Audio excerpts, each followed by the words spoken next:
Jadi seakan-akan ujian ini di sini seperti guru TIK kalian. Ya wali kelas, ya guru TIK, ya. Oke. Apa itu berpikir komputasional? Kalian tadi udah ditanyain ujian tentang ini, tapi masih belum ada yang tahu, ya. Apa kalian pernah lihat di TikTok itu kayak apa namanya materi coding atau kecerdasan artifisial? Biasanya di FYP TikTok itu sering muncul. Tidak pernah ya? Belum pernah. Soalnya FYP TikTok, Instagram, Facebook dan lain-lain, ketika kita mencari sesuatu, semua yang kita cari bakal keluar. Contoh kayak TikTok. Kalian biasanya lihat apa di TikTok itu? Lihat apa? Searching apa di TikTok? Yang lebih sering? Searching apa? Velocity. Nah, kalian searching velocity trend 2025 muncul semua. Kalau sering lihatnya bakal muncul di apa rekomendasi dulu ya kan? Bener apa enggak? Bener apa tidak? Bener. Kayak gitu. Jadi kalau kita sering-sering searching di TikTok, feed kita itu akan penuh dengan kayak gitu.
berpikir secara logis, logis, benar semua. Jadi sehingga kita bisa memproses. Contoh semisal manusia kalau nggak disuruh dengan detail, benar apa salah? Pastinya salah kan? Dan kamu ke sana, kata ibu, kenapa kamu ke sana? Gitu nggak? Benar nggak? Evan, kamu kantor ya? Nah, kamu pikirnya apa? Ke kantor tuh ngapain?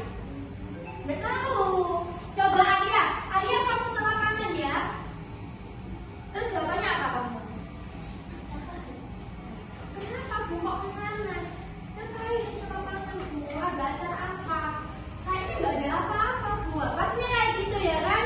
Jadi kalau kita harus menyuruh, contoh kayak manusia, komputer harus detail, harus logis. Bisa dipahami anak-anak? Bisa.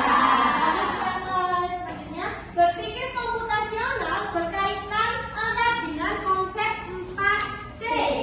4C itu apa ini? Critical thinking atau berpikir kritis, creativity atau kreativitas, communication atau komunikasi, dan collaboration atau kolaborasi. Dari kebutuhan abad ke-21 karena mendukung penyelesaian masalah secara sistematik, efektif, efisien, dan optimal. Bisa dipahami dari sini? Bisa dong, anaknya Budian harus pintar. Selanjutnya, prinsip berpikir komputasional. Yang pertama ada dekomposisi. Yang kedua, yang ketiga, abstraksi. Yang keempat, algoritmik. Berarti prinsip berpikir komputasional ada berapa? 4. Ada berapa Navia? 4. Oke. Ada berapa Fadel? 4. Pinter. Jadi prinsip berpikir komputasional itu ada 4. Ada dekomposisi, pattern recognition, abstraksi, algorithmic thinking. Jadi ada 4 yang perlu kalian pahami. Sebelum kita menyusun sebuah masalah, kita harus memahami sebuah prinsip. Paham? Selanjutnya. Nah, dekomposisi yang pertama. Pasti kalian bingung. Apa sih Bu prinsip 4 prinsip itu? Ya kan? Kalian paham nggak dari 4 prinsip tadi? Masih belum, nggak boleh tidak karena kita belum belajar.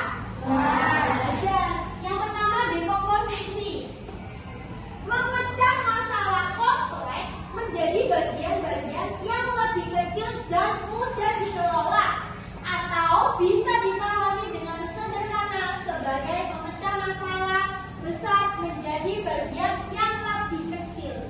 Jadi contohnya masalahnya besar, kita pecah menjadi beberapa bagian. Contoh, Andi rame. Bisa dipahami? Andi rame.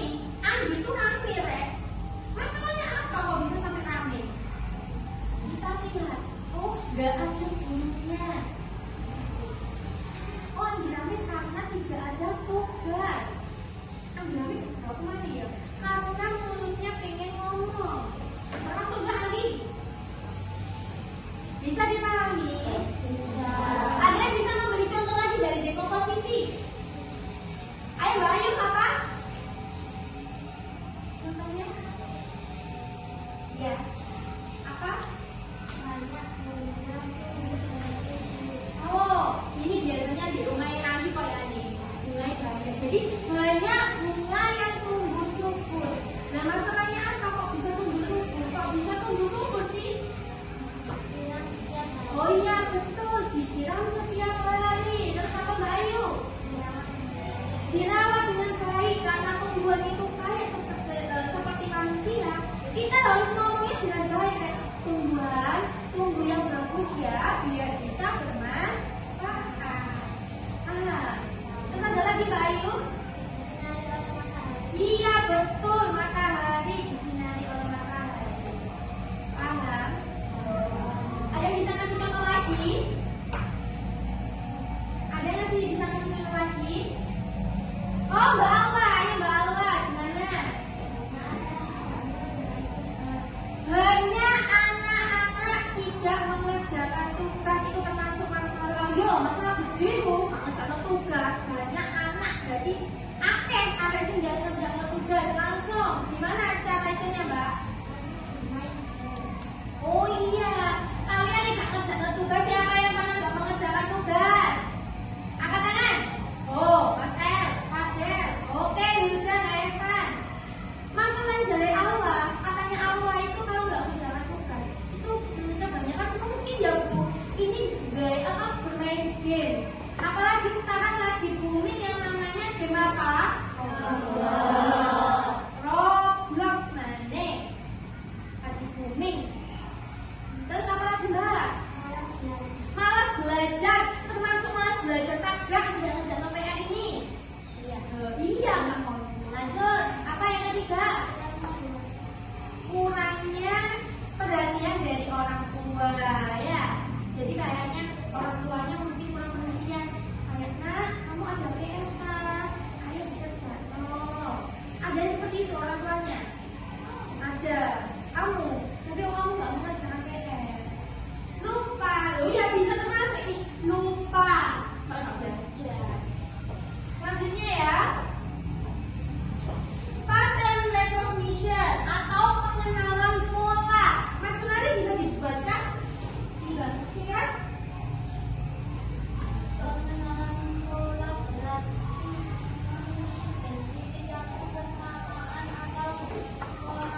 Tidak. Terus kalian ngapain? Lihat aja. Iya. Iya tak Mas? Lihat aja. Jadi permasalahannya ini, dekomposisi. Kita lihat dekomposisinya. Siswa membuang sampah sembarangan di kelas, termasuk di lingkungan sekolah enggak? Iya. Siswa tidak membuang sampah pada tempatnya di halaman sekolah. Benar apa enggak? Tidak ada cukup tempat sampah yang tersedia, sampahnya di titik rek. Benar enggak? Logis. Logikanya benar, di logika bisa. Kurangnya kesadaran siswa tentang kebersihan. Kira-kira termasuk? Ya. Tidak adanya sanksi atau penghargaan atas perilaku tersebut. Padahal di kita itu ada yang namanya penghargaan duta sampah. Tapi belum ada sanksi untuk anak yang membuang sampah sembarangan. Dekomposisi itu gini ya, dijawab dong. Jadi ini masalah, tulis masalah suci di sini. Masalah apa sih kalau sampai akhir sih nggak buangnya ke sembarangan?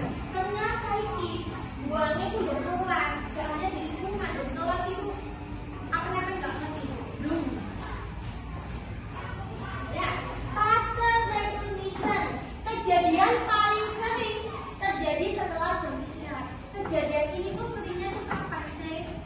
Iya, jamnya istirahat karena anak-anak sering jajan.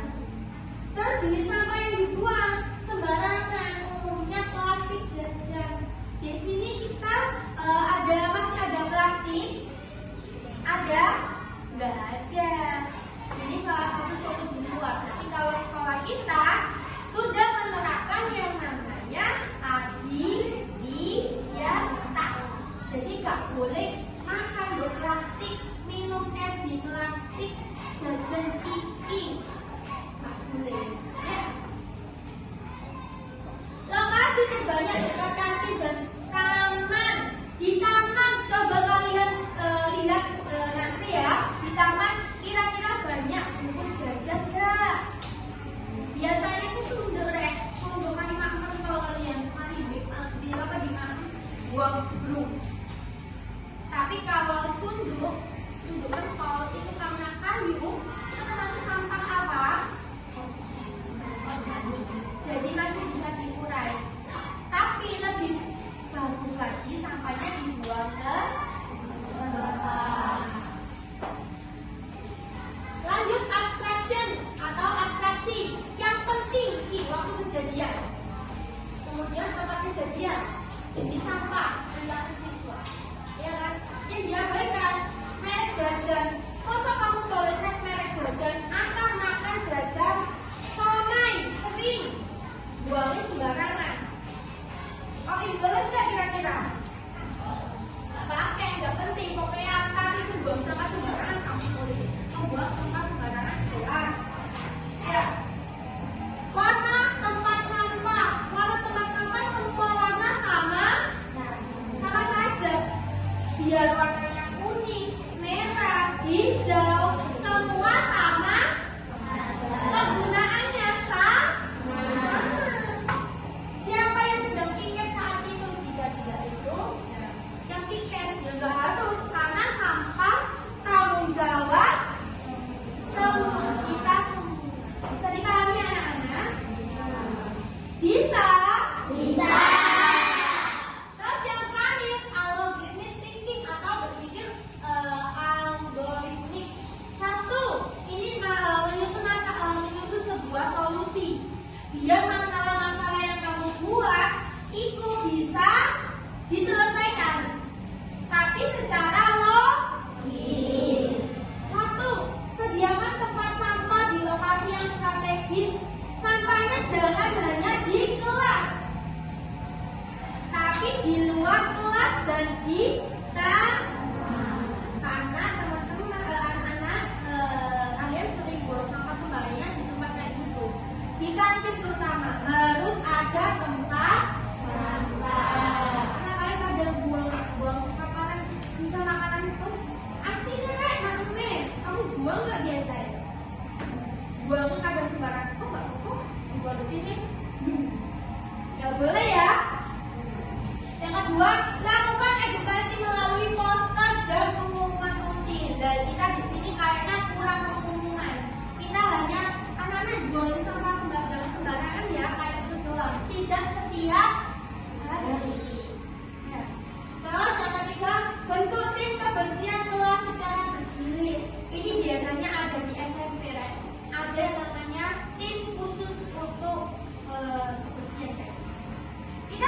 juga bisa menerapkan. Jadi kita bisa pakai contoh sampah sering buang sampah sembarangan. Mau langsung ditulis bisa pakai Bu, ini anak-anak yang buang sampah sembarangan Bu. Oke, nanti akan diberi sanksi. Oke, selanjutnya adakan sistem poin atau hadiah bagi kelas paling bersih setiap minggu. Jadi kita itu berlakukan poin. Oh, kelas 5 di sini bersih selalu ya. Oke, dikasih poin 1. Kita kumpulin sampai 1 minggu. Ternyata 1 minggu kita penuh 7 hari bersih terus, kita paling tinggi. Akhirnya mendapatkan hadiah. Kemudian yang terakhir, evaluasi dari barang ini setiap akhir. Bisa dipahami ya anak-anak?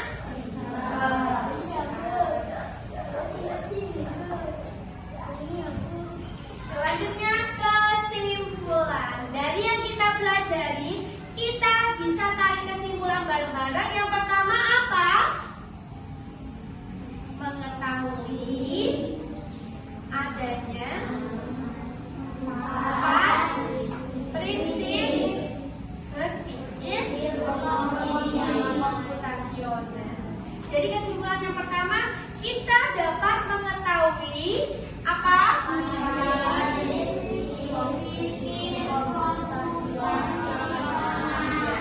Harusnya tadi kalian tidak tahu, akhirnya kalian tahu. Jadi kita dapat mengetahui pengertian dari berpikir komputasi. Paham dari sini anak-anak?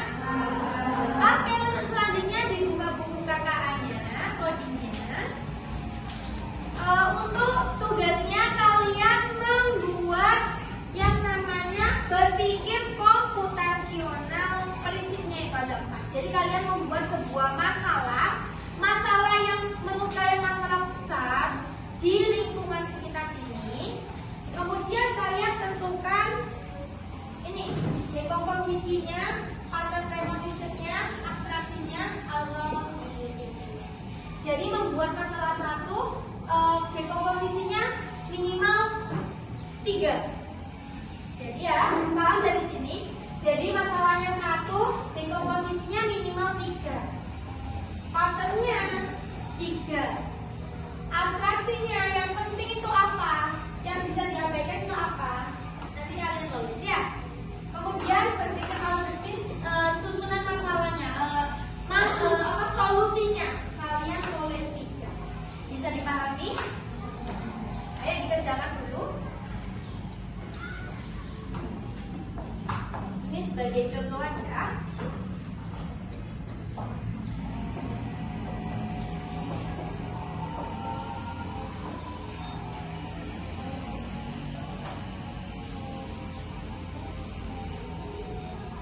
Di bawahnya.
Nah, yang belakang, ayo dikumpulkan jadi satu di sini.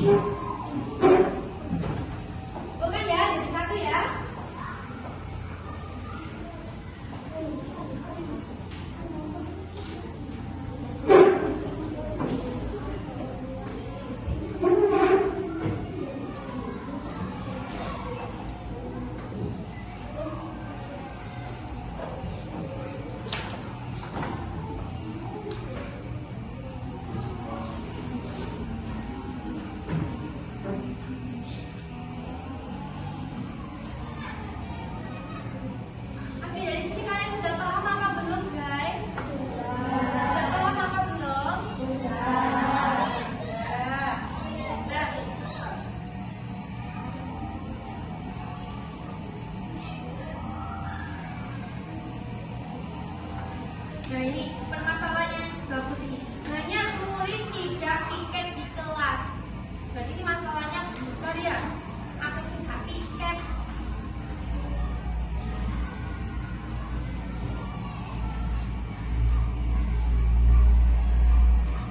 Dari sekian anak yang udah Bunda lihat, kebanyakan kalian sudah paham ya semua? Sudah paham? Sudah.